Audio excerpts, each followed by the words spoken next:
بسم اللہ الرحمن الرحیم۔ قربانی کے دن جاری و ساری ہیں۔ ان دنوں کے اندر قربانی کی کھال کے حوالے سے بہت سارے لوگ مسئلہ دریافت کرتے ہیں کہ قربانی کی کھال کا صحیح مصرف کیا ہے۔ تو موٹی سی بات ذہن کے اندر رکھنی چاہیے کہ جب تک کھال بیچی نہیں جاتی تو تب تک اس کے 3 مصرف ہیں۔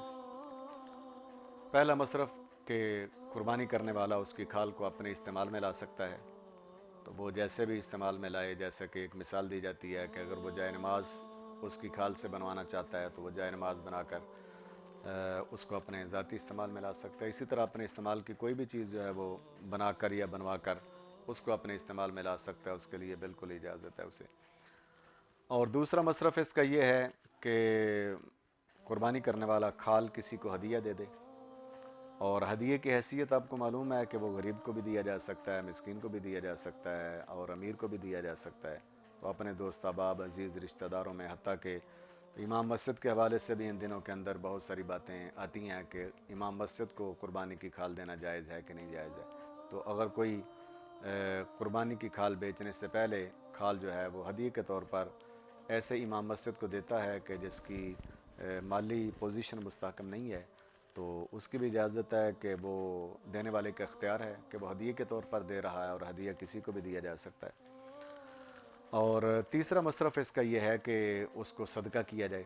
جب وہ صدقہ کرے گا تو پھر اس بات کو مد نظر رکھنا چاہیے کہ صدقہ اسی کو دینا چاہیے کہ جو صدقے کا مستحق ہے۔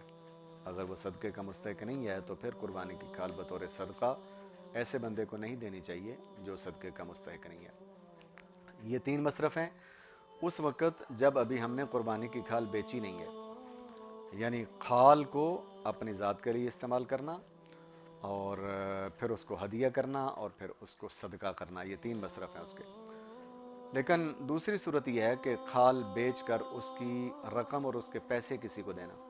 تو اگر ہم کھال بیچ کر اس کی رقم وصول کریں تو پھر یہ ذہن میں رکھنا چاہیے کہ اب اس کو صدقہ کرنا واجب ہے۔ اب نہ تو وہ اپنی ذات پر خرچ کر سکتا ہے، نہ اس کو ہدیہ دے سکتا ہے، بلکہ اس کو صدقہ کرے گا۔ صدقہ کرنا جو ہے وہ واجب ہے اس کے لیے۔ اور صدقہ 2 قسم کا ہے، صدقات واجبہ ہیں اور صدقات نافلہ ہیں۔ صدقات واجبہ جیسے کہ زکوٰۃ ہے، اور اسی طریقے سے صدقہ فطر ہے، اور اسی طریقے سے کفارات ہیں۔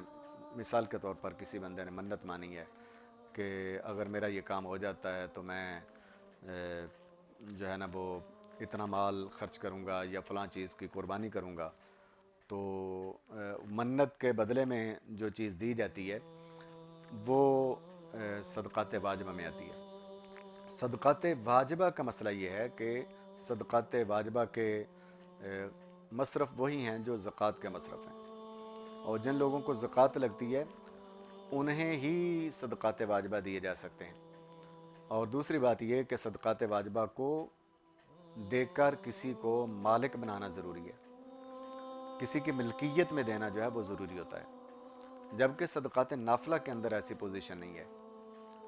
اور صدقات نافلہ یہ نمبر 1 تو ایسا نہیں ہے کہ صرف اور صرف زکوٰۃ کے مستحقین کو ہی دیے جا سکتے ہیں، اور دوسرا یہ کہ کسی کو مالک بنانا ضروری ہے۔ یہ دونوں چیزیں اس کے اندر نہیں ہوتی۔ صدقات نافلہ مسجد کو بھی دیے جا سکتے ہیں، مدرسے کو بھی دیے جا سکتے ہیں، رفاہی کاموں کے اندر بھی دیے جا سکتے ہیں، کسی فرد کو بھی دیا جا سکتا ہے، کسی ادارے کو بھی دیا جا سکتا ہے۔ اسی طریقے سے کسی خاص فرد کو اس کا مالک بنانا ضروری نہیں ہوتا۔ اور قربانی کی کھال کی جو قیمت ہے وہ صدقات نافلہ میں آتی ہے، اس لیے اگر کسی نے کھال کو بیچ دیا تو اس کی رقم جو ہے وہ مسجد کے اندر بھی دے سکتا ہے، مدرسے کے اندر بھی دے سکتا ہے، کسی ہسپتال رفاہی کام کے لیے بھی خرچ کر سکتا ہے، اسی طرح کسی غریب مسکین کو بھی وہ دے سکتا ہے۔ اس کی حیثیت تھوڑی سی مختلف ہو جاتی ہے۔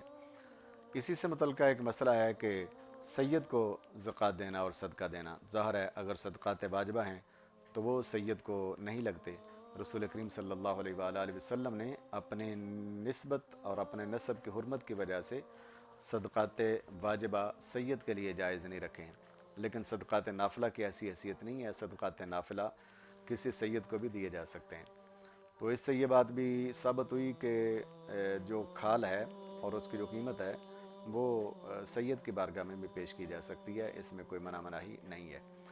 دعا ہے رب ذوالجلال والاکرام ہمیں دین کا صحیح فہم عطا فرمائے۔ جو صحیح باتیں میں نے کی ہیں اللہ رب العزت اپنی بارگاہ میں انہیں شرف قبولیت عطا فرمائے۔ والسلام علیکم ورحمۃ اللہ وبرکاتہ۔